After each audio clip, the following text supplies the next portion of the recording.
So this neuroscientist is approaching the 2 million followers mark with less than 400 pieces of content published, meaning virtually if you could implement the same frameworks she's using and post one video per day for 2026, by the end of the year or by the beginning of 2027, you're gonna blow your business out the water and set yourself free for life. Now, I'm passionate about psychology and neuroscience, so I've been following her for a long time. But not just that, I've actually been implementing her exact framework for myself and our clients, and we got results like these. So first thing first, we're going to analyze 2 of her outlier videos so we can break down the exact framework she's using and you can implement it in your scripts to predictably and consistently go viral. Second, I'm going to mention some secret ingredients she's using on top of her scripts. And lastly, but most importantly, because framework without implementation is useless, I'm going to show you with a live example how to implement the same framework step by step in your content. But quick reality check before we dive onto all that. If you're a good looking woman, it's easier to grow on Instagram. There is no two ways about it. Communication is as important, if not more important than scripting. So speak with clarity and confidence. To teach complex topics in simple terms, you must be really knowledgeable around those topics. The bigger the total addressable market, the easier it's going to be to grow once you get momentum. At the beginning, it might be a little harder because you have more competition, but as you grow, you gain momentum and it's going to be easier because you have a bigger pool of people that you can address. And if your niche is trending, like for example, neuroscience and psychology, it's going to be easier to grow as well. But yeah, let's break down the exact framework that she's rinsing and repeating that allows her to go viral consistently, together with 2 live examples so that you can understand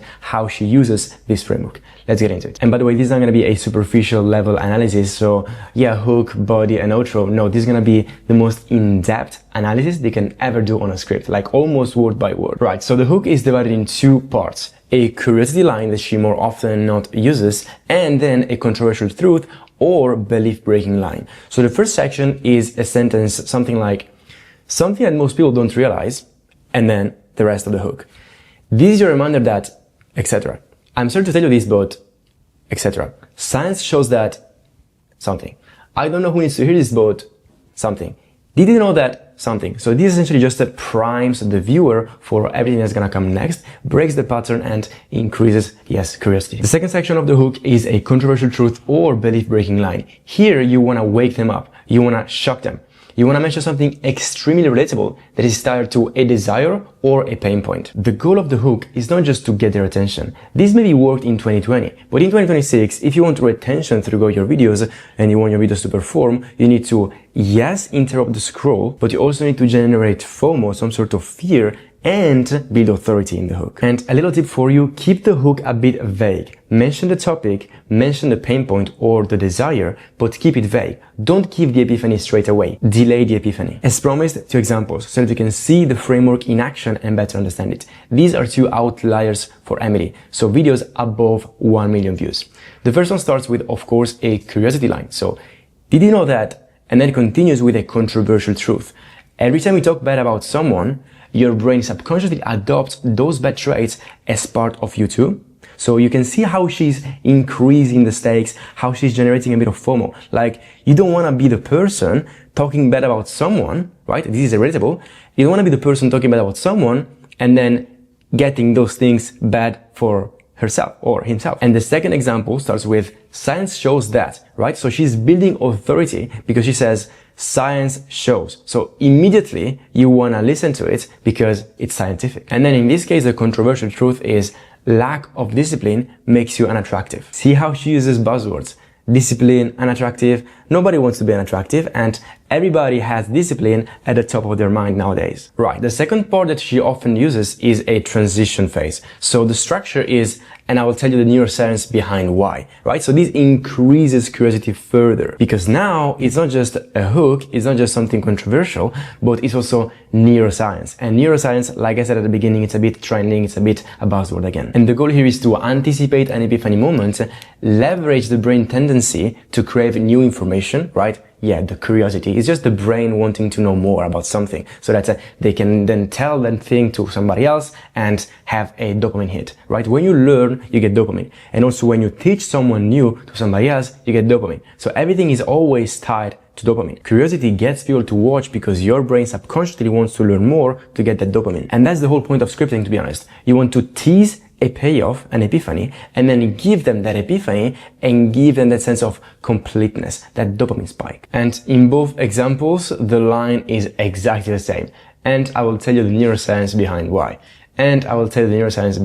Sometimes between the transition and the body, she includes a promise. So she teases a grand finale. For example, I will tell you the neuroscience behind why and what to do instead, and exactly how to fix it at the end, and 3 ways to stop that from happening at the end. This tells the viewer that she's not just gonna give an epiphany, but she's actually gonna make it actionable. Because yes, at the end of the day, we want to satiate this curiosity and get this dopamine spike, but ultimately, we want to be able to implement this knowledge into our life. And again, be able to give that tip to somebody else to get, again, more dopamine by helping someone. In example 2, she doesn't add any promise, but in example 1, she says, and how you can make it better for your brain at the end, right? You see, at the end. Right, let's dive into the body. Now, most people think that the hook is the most important part. And it kinda is, don't get me wrong. But because of this belief, people put so much effort and thoughts in the hook that they often kind of neglect and put on the side the body. And that's where most people get wrong. So yes, you can retain them for the first 3 seconds, but what actually matters is you being able to retain them for the first 10 seconds. According to my analysis, and I've analyzed thousands, if not hundreds of pieces of content, the pieces of content that perform best are not the ones that get retention in the first 3 seconds, but the ones that have still 50% of the viewers still watching after 10 seconds. Meaning you shouldn't just put effort in the hook, but also in the body, especially in the first section of the body. Because ultimately, a well-structured body is what increases average retention, which is one of the main metrics Instagram uses to push a video or not. So you need to nail this down. Let's go over the structure. First thing first, you're gonna have either some context on the topic, especially if the hook was kind of vague or kind of super controversial, you wanna add some context so that people actually believe more what you just said in the hook, especially again if what you said is really, really weird. Otherwise, you're gonna have a common belief, so something the viewer thinks true, and then you're gonna flip around during the video. Alternatively, you can also have an amplifier, so something that increases stakes even further. The second part is a practical situation, or an undesired relatable scenario, or a desired scenario. Now here, usually the most powerful is an undesired relatable scenario, so that they can resonate even more with the copy. After that, there's gonna be an epiphany, or the actual belief shift, or a fact, or that's where you give a tip. Now here's the key. You don't just amplify, resonate, and give a tip, you re-engage, and then you give another epiphany or another belief shift, and then potentially another practical situation. And you can do that 2, 3, even 4 times. So how do you re-engage people? There are 2 ways to do it. The first one is to divide your video in steps. So you're gonna have step 1, step 2, step 3, or tip 1, tip 2, tip 3. And just by doing that, you're going to reset attention at each step. The other way to do that is by including things like, but the part that most people miss is that, but here's the wild part. So it's almost like having a second hook midway through. Now, your body must be eye-opening, actionable, worth paying for. Imagine people are paying $5, $10 to watch that piece of content, because they actually are, right? They are paying with attention, which nowadays, because of how stimulating is the algorithm and the platform, you need to make your videos worth paying for. They need to be memorable, they need to be unique, and like I said, you either divide it in steps or chapters, or you re-engage every 10 seconds or so. Use this that you're seeing on the screen now as a checklist. So you must tick all these boxes in the body of your video. But let's see the examples. Example 1, context on the topic. So this is actually called spontaneous trait transfer, where every time you describe someone, good or bad, your brain tags you with the same trait. So if you remember, the hook was a bit complicated. It was every time you talk bad about someone, your brain subconsciously adopts those bad traits as part of you too. And because the hook was so complicated, she provides some context, first thing first, in the body. Then, like I said, practical situation or relatable scenario. So when you say she's so fake, your brain marks you as fake. When you say he's so inspiring, you take on the energy too. The goal of this is for the viewer first of all to resonate even further and to make the concept more practical so that the viewer actually understands what she's talking about, because she gives a practical example that they can understand in very simple terms. Third part is the epiphany, because your brain absorbs the traits you focus on. And this is pretty much the whole point of the video. But then because she wants to provide more value, she doesn't stop there. So she re-engages. But here's the wild part. And then she says, research shows, so she's building authority again, that your friends that you are gossiping to also unconsciously assign those bad traits to you. So this is another epiphany. And then she mentions another practical situation. So when you talk badly about someone, you're not just shaping your own identity, you are teaching others to see you that way too. And then she adds something on top. There is a saying that whenever you point the finger at someone, there is 3 fingers pointing back at you. And this is the science that proves it. Now, I know it sounds super complicated and impossible to replicate, but if you stick with me until the end, I'm gonna give you the step-by-step process I use to make it super simple, stupid simple, to create scripts this way. So let's go over example number 2 really quick. Most people think discipline is about forcing yourself to do things. So, common belief that is gonna break in the epiphany. But biologically, discipline is nervous system regulation. Your brain craves predictability, structure, and self-trust. Then, guess what? She pictures a common, relatable, undesirable scenario, and then because she wants to provide more value, she re-engages again. But the part that most people miss is that, and then again, another epiphany. The brain treats stagnation as a threat. And then again, she links that new epiphany to a new common relatable scenario so that people better understand the epiphany itself and can connect that epiphany to something happening or that happened in their life. And this is what makes the video actionable. And then again, because she wants to give a third tip, she re-engages again. Research also shows that, and pay attention to how in each epiphany or common relatable situation, she's looping back to emotional and practical benefits. For example, also, growth is what makes you interesting. People want to be interesting. People don't want to suffer. People want to go away from pain and towards pleasure. So she's always linking back to pain points or desires. You don't just want to provide information, you want to emotionally load your script. Your scripts should be like an emotional roller coaster where you get people from curious to fearful, to excited to implement the new value provided, to fearful again, to excited, and so on and so forth. Right, but another thing that people crave is a sense of completeness. So what she does in the outro is she packages the value provided into a lesson, into a takeaway message. Let's see the examples and then the why behind what she does. And it makes sense, because everything in life is a mirror. How you see the world is how you see yourself. How you treat other people is how you treat yourself. And then another quote.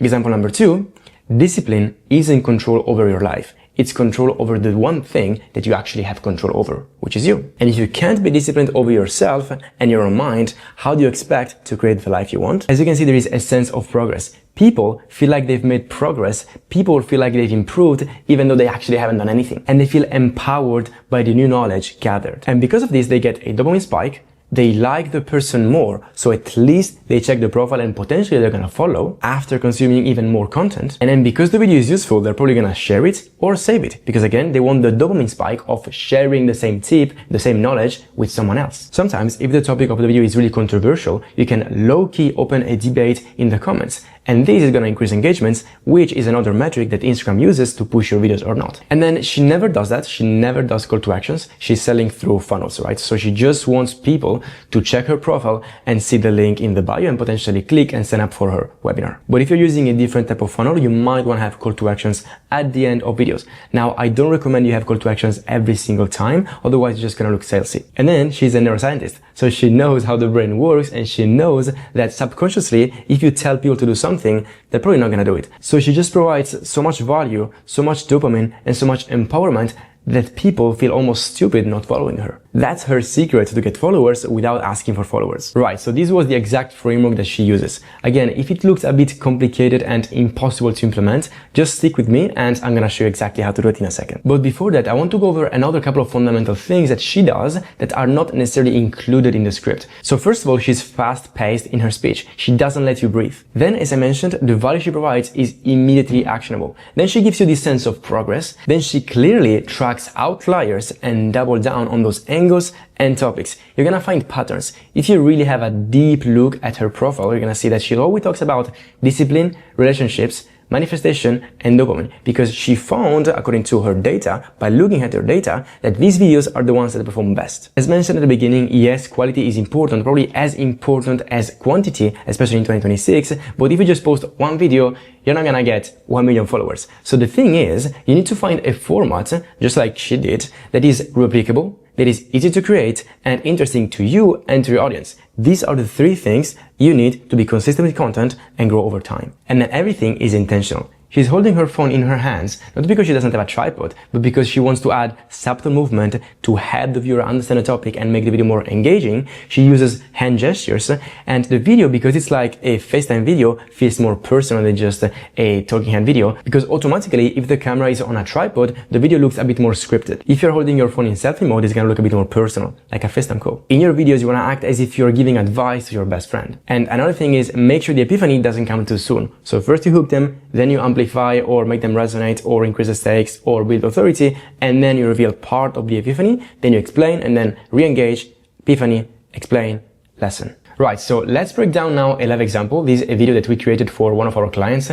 Andy. He's a triathlon coach, and as you can see, the video got 130,000 views when he had probably like around 10,000 subscribers, so pretty good. But I'm not just gonna break down the video like we did before. I'm gonna show you the exact process that we use to script videos that way. So the first thing is to find an interesting topic. In this case, Ironman triathlon swim mistakes. Now, where do you find an interesting topic? The first place to look is clients' questions. So pay attention to the questions that your clients ask you in your coaching course, for example. The second place is the comment section of your videos on Instagram and especially on YouTube. The third place is personal outlier videos, right? So try to find patterns. Oh, look, this video was an outlier and also this video, and I talked about the same topic. Boom, there you have the topic of your new video.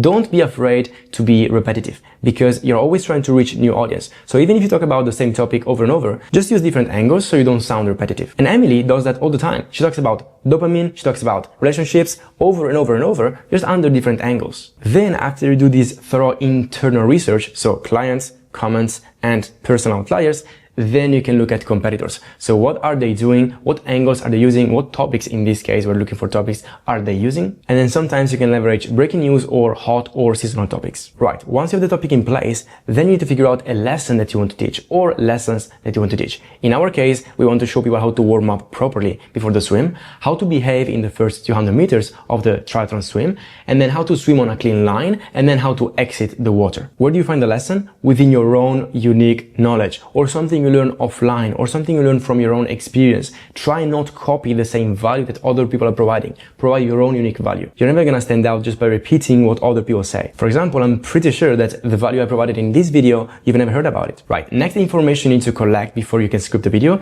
is the target. So who are you targeting? And be intentional. If you want to work with complete beginners, you're gonna use angles and topics more for beginners. If you want to target, as I suggest, people with a bit more experience because they're a bit more invested and they probably have even more money to invest, then in that case, you're going to use some specific angles that target people who have some experience. In this case, we're targeting beginners and intermediates, but who have at least one Ironman in the bank. So ask yourself, who is your program or product or coaching serving? And then attract that target. Next up, angles. This is how you attack the topic you chose and you deliver and make interesting the lesson that you want to teach. So where do you find these angles? The first and best place to find angles is your onboarding form. So when someone gets onboarded on your program, you should send out a form asking, what was the situation you were in before joining? What specifically made you convert? What is the exact outcome that you want to achieve? And you're going to find loads of different angles to include in your script. And the reason why this works so well and they resonate so much is because the angles are coming directly from your clients. So you use the specific words that they use to describe their painful situation or their desired situation or the problem they have. Other places to find angles include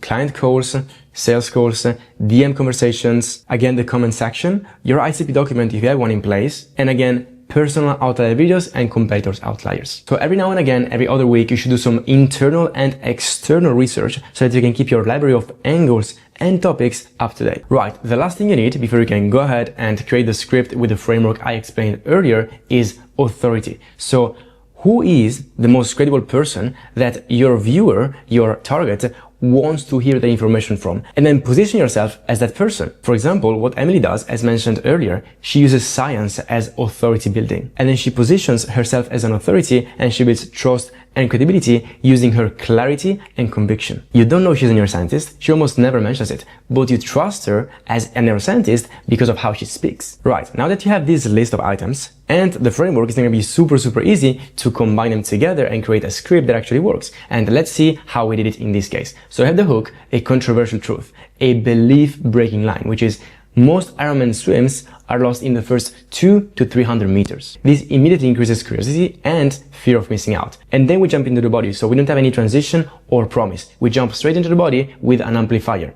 not because of inability. So we are pre-handling an objection here. And then relatable situation, because of panic, poor positioning, pacing, and zero plan. And then we jump onto the epiphany or first tip. Number 1, warm up properly. Get your face wet. The cold affects your rhythm. If you can't get in the water, at least get some water down your wetsuit or use some bands to get the upper body moving and do mobility. See how practical, simple, and actionable it is? And then after we deliver the first tip, we re-engage. Number 2, the first 100 meters. This is critical. And then epiphany number 2 or tip number 2.